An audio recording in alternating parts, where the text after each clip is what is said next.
I never imagined that the love I poured into my grandchildren would one day turn into a weapon against me.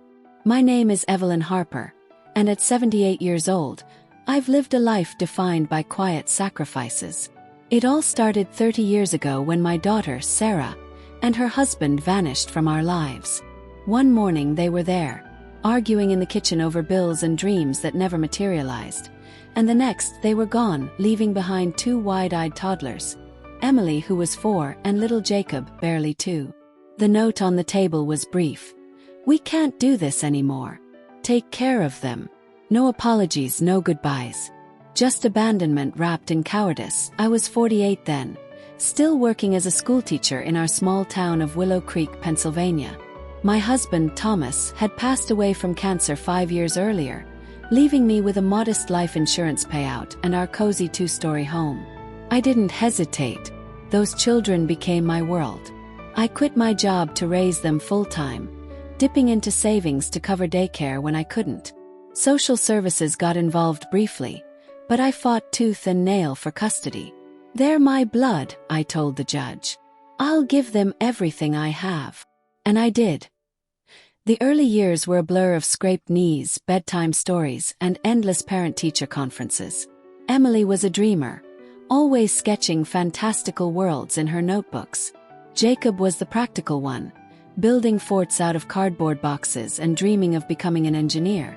I enrolled them in art classes for her and science camps for him, paying out of pocket because scholarships were scarce.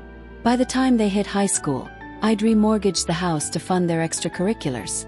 Piano lessons, soccer teams, even a trip to Europe for Emily's art program.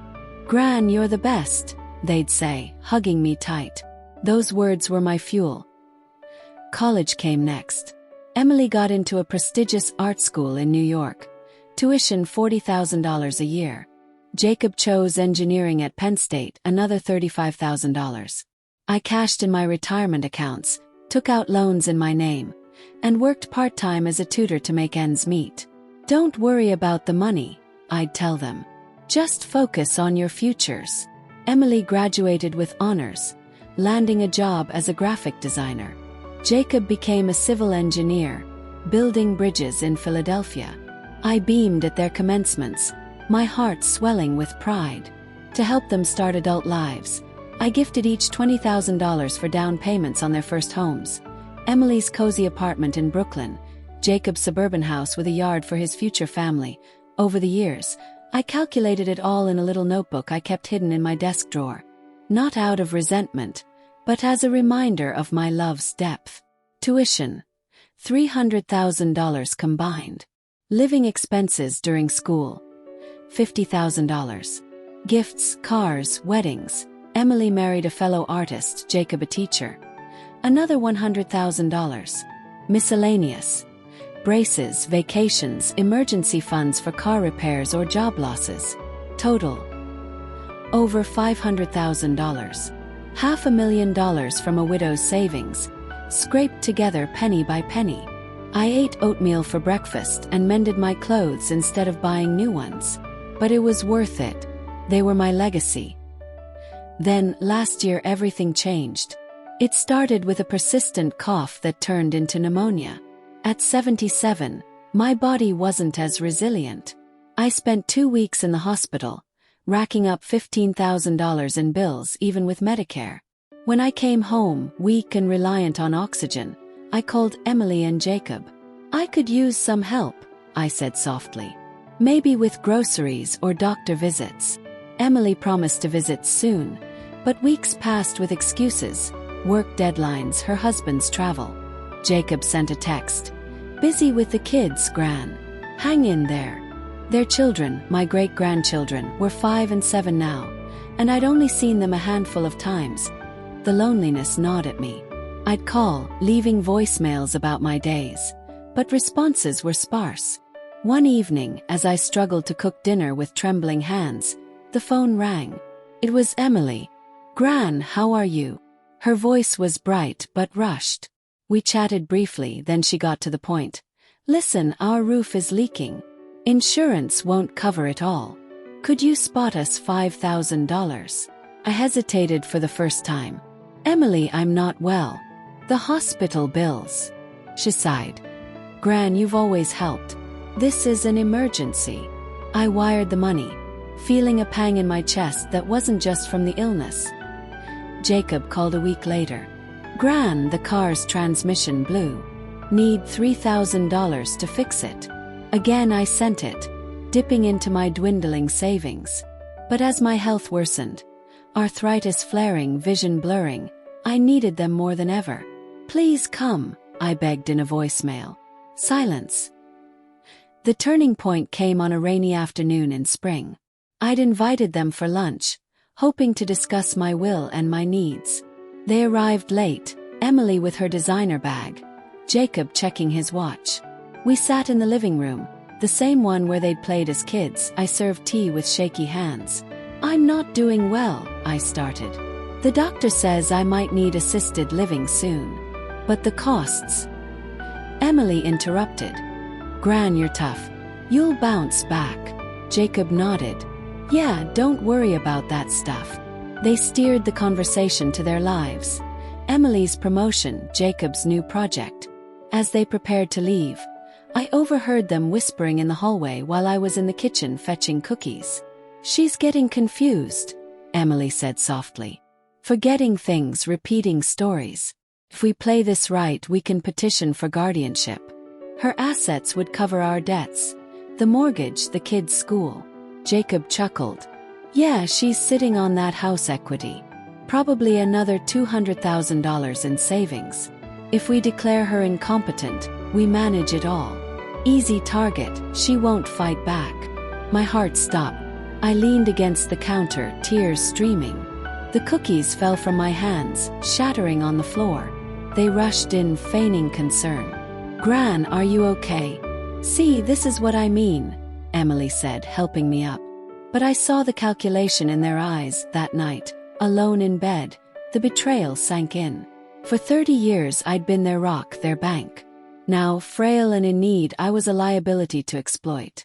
The anger built slowly, like a storm gathering. I wasn't confused. I was clear-eyed for the first time. They didn't love me. They loved what I provided. The next morning I called my neighbor, Mrs. Clara Thompson. We'd waved hello for years, but never truly talked. She was a retired nurse, sharp as a tack at 75. Clara, I said over tea in her kitchen. I need advice. I poured out the story. The abandonment, the sacrifices, the overheard plot. Her face hardened. Evelyn, that's elder abuse. Financial, emotional. You need a lawyer. She connected me with Mr. Daniel Reyes, a pro bono attorney specializing in senior rights. He worked out of a community center, helping folks like me. Mrs. Harper, he said in our first meeting, we'll document everything. Bank statements, emails, calls. We'll counter any petition with proof of your competence and their motives. I spent days gathering evidence. My notebook became Exhibit A. $500,000 in transfers itemized. Emails begging for visits ignored. Medical records showing my illnesses were physical, not mental. Pneumonia aftermath, arthritis, but cognition intact. Clara helped, witnessing my daily routines to attest to my independence. Sure enough, 2 weeks later, a court summons arrived. Emily and Jacob had filed to declare me mentally incompetent, seeking guardianship over my affairs. Their petition painted me as delusional, hoarding money irrationally, influenced by strangers. Clara. They claimed my refusal to fund them further was proof of decline. I trembled reading it, but Mr. Reyes steadied me. This is greed, not concern. We'll fight. The hearing was set for 3 months out. In the meantime, they escalated. Emily showed up unannounced. Gran, sign this power of attorney. It's for your own good. I refused, door locked. Jacob called daily. You're making this hard. We just want to help. Help themselves, more like. Clara became my lifeline. We'd garden together, her roses blooming next to my wilting ones. You've given enough, she'd say. Now protect yourself. She introduced me to her book club.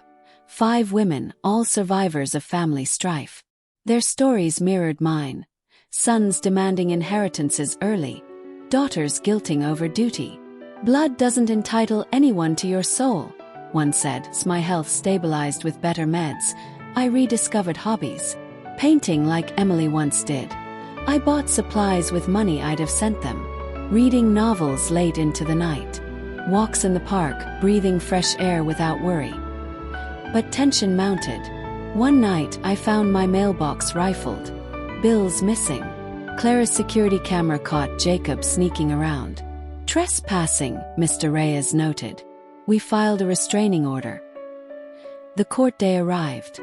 The courtroom was stark. Judge Amelia Cortez presiding. Emily and Jacob sat with their slick lawyer, Mr. Harlan, who opened with sob stories. Mrs. Harper raised these children heroically, but age has dimmed her light. Erratic decisions, isolation. Guardianship ensures her care. Their witnesses. A doctor they'd paid for a cursory exam, claiming mild dementia. A neighbor who'd seen me drop groceries once, calling it instability. Emily tearfully testified.